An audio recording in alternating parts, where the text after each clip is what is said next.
तो भारत भी कहेगा आपको परिचय पत्र लेके आओ। यह संबंध बिगाड़ी जा रही है, संबंध बन नहीं रहा है। हमें आज इसके बारे में सोचना चाहिए। इतनी घनिष्ठ संबंध, हम तो कहते हैं, सब लोग कहते हैं यह हमारी रोजी रोटी बेटी की संबंध है, सांस्कृतिक संबंध है, ऐतिहासिक संबंध है, यह सरकार सरकार के बीच का संबंध नहीं है, पब्लिक पब्लिक का संबंध है। लेकिन बिगाड़ तो रही है सरकार, चाहे यहाँ के बिगाड़े हुआ वहां के बिगाड़े। इसके लिए हमारी जनता, हम सभी को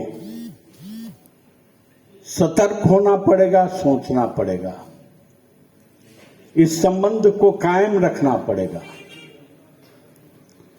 संसद में कुछ लोगों ने, जो कि बॉर्डर नहीं देखा है, बहुत सारे लोग हैं, बॉर्डर से बाहर के भी एमपी हैं, संसद में चिल्ला रहा था तार कांटी लगाओ, मैं 1 महीने का तलब दे दूंगा। तो उसी में कोई वीर पैदा हुआ, कहा मैं 1 साल का तलब दूंगा। ये अवस्था है। मैंने कहा ठीक है, मैं तो अपना तलब देने वाला नहीं हूं, लेकिन तुम्हारी बात मैं मान जाऊंगा। तार कांटी लगाने से पहले यहां बीजन और खाद की व्यवस्था करो, उसके बाद में तो तार कांटी लगाएगा।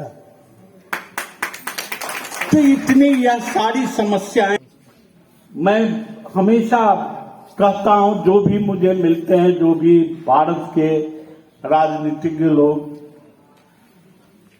अरे एक पत्रकार 17 बार जाता है चाइना और घूम के जहां जहां उसकी अच्छी जगह है दिखाता है। पॉलिटिकल नेता जा रहे हैं, किसान जा रहे हैं, आपको कोई खर्चा नहीं लगेगा, ट्रेन पर चढ़ा के दिखा दीजिएगा। अरे हरियाणा पंजाब तो दिखाइए यहाँ के किसानों को।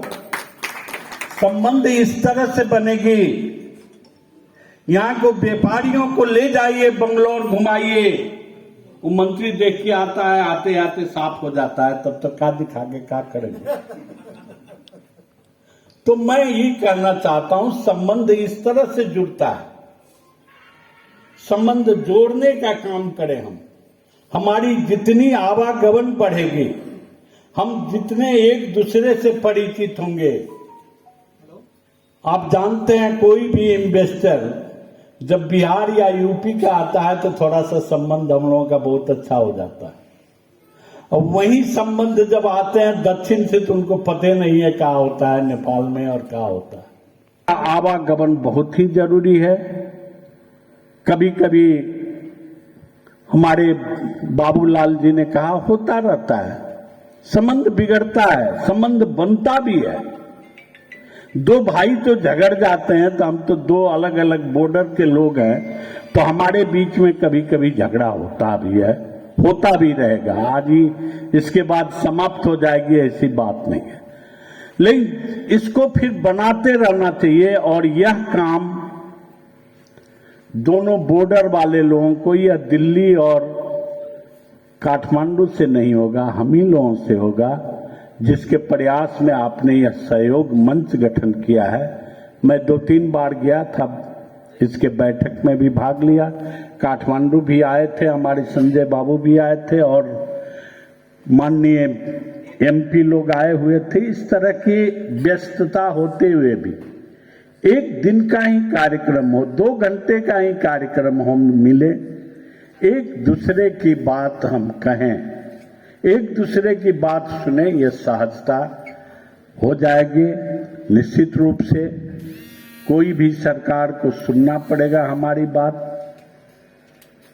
आपकी बात भी भारत सरकार को सुनना पड़ेगा। और 5 दिन से वीरगंज में हूं, आपको पता है कि मेरा क्षेत्र 40 किलोमीटर दूर है बॉर्डर पर। पूरा बॉर्डर भिसवा से लेके ठोड़ी तक का बॉर्डर मेरा है। मैं कल गया, 3-4 दिन से दौड़ रहा हूं, खाद लोग कर रहा है, खाद मिलते नहीं थे, कैसे खेती करी। हमने कहा भाई ले आओ खाद, भारत में तो मिलता ही है, ले आओ साइकिल पर ढोके। कहा जाए वहां के लोगों को, लोग कहा जाए अब वो रोक दे ले बा, अब आधार कार्ड से देता, बिना आधार कार्ड के नहीं देत। अब बाकी जो है बहुत महंगा है, फिर भी लेके आवे तो भारतीय जो है पुलिस छोड़ देती है, लेकिन नेपाल वाला पकड़ लेता है। कहिए, जो देश खाद नहीं देता है वह देश खाद पकड़ लेता है, क्योंकि यहां बैठाया जाता है केवल पहाड़ी पुलिसों को, जिसको पता ही नहीं है खेती क्या है और खाद क्या है, क्या जरूरी होता है। इस तरह की अवस्था में हम लोग गुजर रहे हैं। कल तो हमारे मंत्री जी हैं, मैं अनुरोध करूंगा कि किसानों की पीड़ा, किसानों की बात जाने।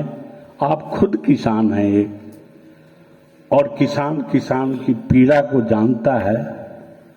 आपकी जो भी कठिनाई हो, उस कठिनाई को अपने मंत्रिपरिषद में रखें, बात करें, लेकिन ये आवश्यकता है देनी पड़ेगी, नहीं देने से लोगों को तकलीफ होगा। फ्लाइट वगैरह की बात हमारे सारे मित्रगणों ने किया है। मैं तो कहता हूं ट्रेन अच्छी तरह से चला दीजिए तो अभी बहुत बड़ी अच्छी हो जाएगी सहयोग।